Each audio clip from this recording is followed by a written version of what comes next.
people don't know what's going on. But it's like 2008 Lehman Brothers all over again. Even the day Lehman Brothers collapsed and closed their doors, I went to so many of my friends that said, you're about to lose your jobs in 6 months. And they laughed. Every single one of them lost their jobs. Now you look at what's going on, and this is so much worse than what happened in 2008. It just boggles my mind. Yet, it's like the story of the Titanic. As it was going down, they said, hey, we got this plan. If the band keeps playing, and it was really the band's idea, right? That's the story, the way the story goes. We're going down with a ship. We're going to keep playing, and we'll keep people calm. And that's really what it is. If there's something to distract them, they're not going to know that the ship's actually sinking. And that's what's happening in this world, Set aside the metaphor of the ship itself going down. I hope not, because that water is cold. But you got to think that's what it's like. That if people just don't know, it's going to be okay.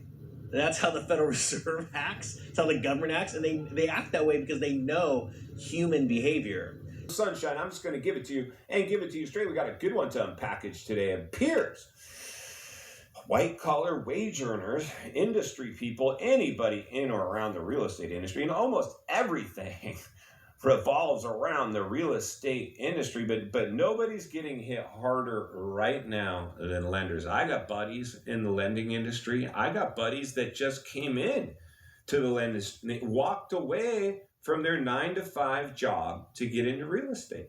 I had to walk away from a 9-to-5 job.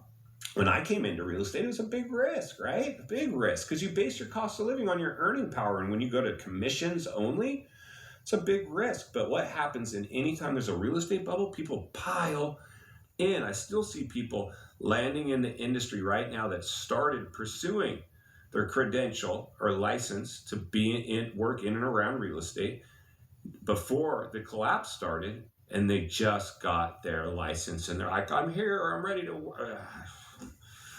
Bad news, bad news. So for one of you, a subscriber, and thank you everybody who subscribes. If you're new, please subscribe right away. There's never been a more important time in history, centered and surrounded with like-minded people. Iron will sharpen iron. We're going to sharpen iron today as we read an article that one of you subscriber brought to my attention from Market Watch. They have great articles there, and it's a lot of frontline reports from actual people. It's one thing for people to make our predictions, right? But to hear what's actually happening, the blow. This is a pretty serious one. Young mortgage broker. Got to laugh at this stuff to wrap your head around the severity of it. It's like a built-in self-defense mechanism. This poor guy drank the Kool-Aid. He drank the Kool-Aid, and even people in the industry believed this would last forever. He walked away from his regular paycheck, a secure job, to make a bunch of money in real estate. You see, the thing is, I always say that our rewards in life are in direct proportion to our contribution.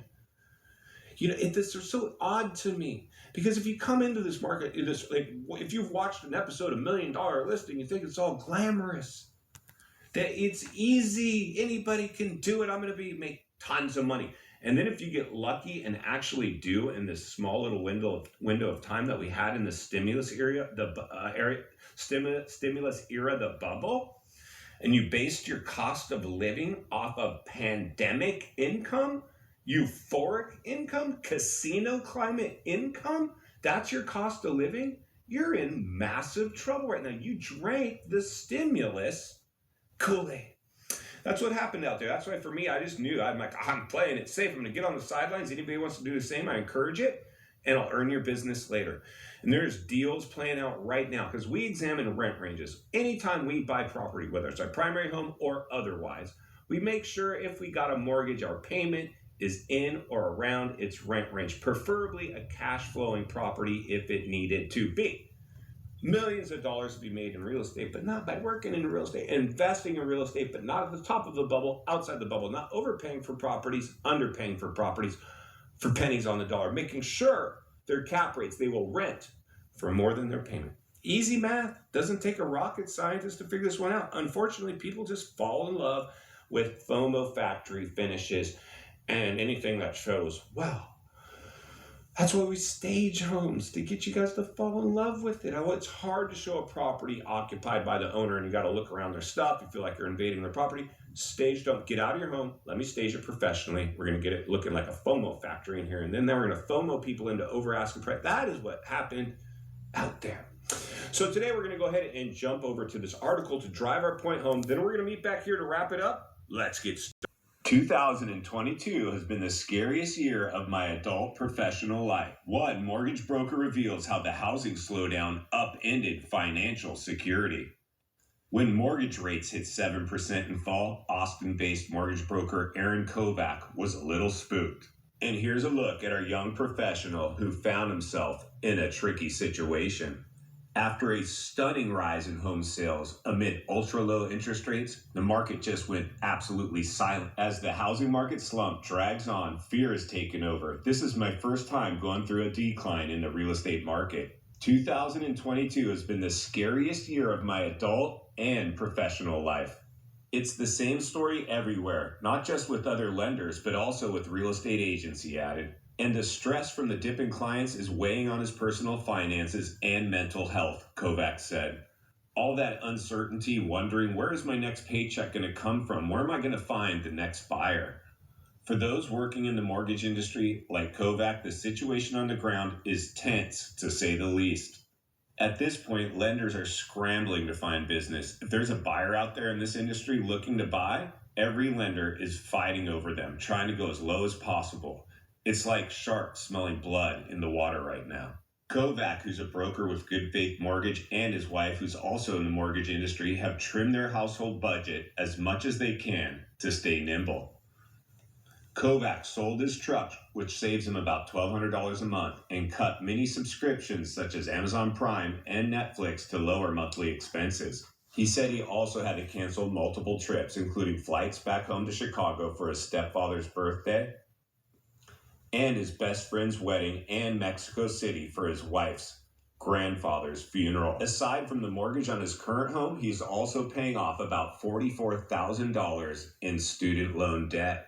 But it's tough since he's self-employed and business is down. When he was previously with a bank, while he said it was less freedom, he at least was drawing a steadier salary and had medical benefits. All right, I think we get it. Let's get back to the studio so we can wrap this one up. All right, friends, welcome back. So that's what's going on right now in our industry. People in the lending industry, real estate agents, are in massive trouble. It's going to be a matter of time. Right now, they're like the guy said, it's like shark-infested waters. The amount of business they're doing is a small fraction of what they once were doing in the height of this pandemic, and they base their cost of living on pandemic-driven income, which is now a complete rug pull, a complete flip-flop. The fastest crash has started that we've ever seen. The decline in this market is quicker than the decline that we saw in the 2008 era for all our data-driven people. This one is worse. Throw the playbook out the window. The data will not save you, my friends. It'll come down to the psychology of sales, the psychology of people. And as a trained salesman, let me just tell you, the person that we heard from today is in big trouble. Big trouble, because this is what's gonna happen to many of them. They don't want to go back to their 9-to-5 job. They want to be the big, important real estate professional that everybody wanted to talk to. That's not them anymore. They're lonely and depressed. It's insane. Insanity. That's why I always say, don't base your insides on other people's outsides. You don't have to impress people. Insides on other people's outsides. You don't have to impress people all the time. Whew. Insane, right? It's insanity, this stuff.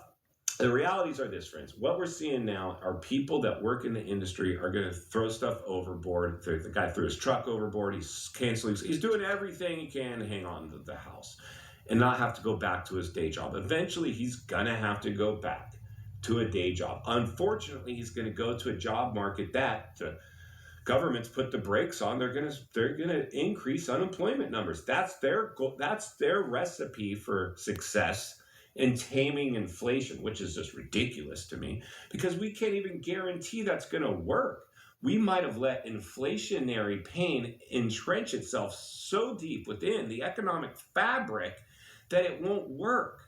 There's no guarantees that these raising of rates are gonna work. There's no guarantee that raising unemployment numbers are gonna work. There's no guarantees in anything right now. So the people that were prepared for this mentally and financially are the only people that are going to go out and strike on any deals if and when they present themselves. And they're out there, they're presenting themselves. We're working with a lot of you right now, and we're examining the rent range and our cost to own. And even if we're an all cash buyer, we pretend if we put 20% down, what would our payment be? Would it rent for higher than that payment? If so, I want to see that property. If not, you're fired. Bring me an agent that's ready to show me properties that pencil out. Stop showing me properties that don't pencil out. Most agents don't even know how to do that. They're just like, what? We can't write an over asking price offer, and so I can try to make a quick commission check so I can pay my mortgage this month.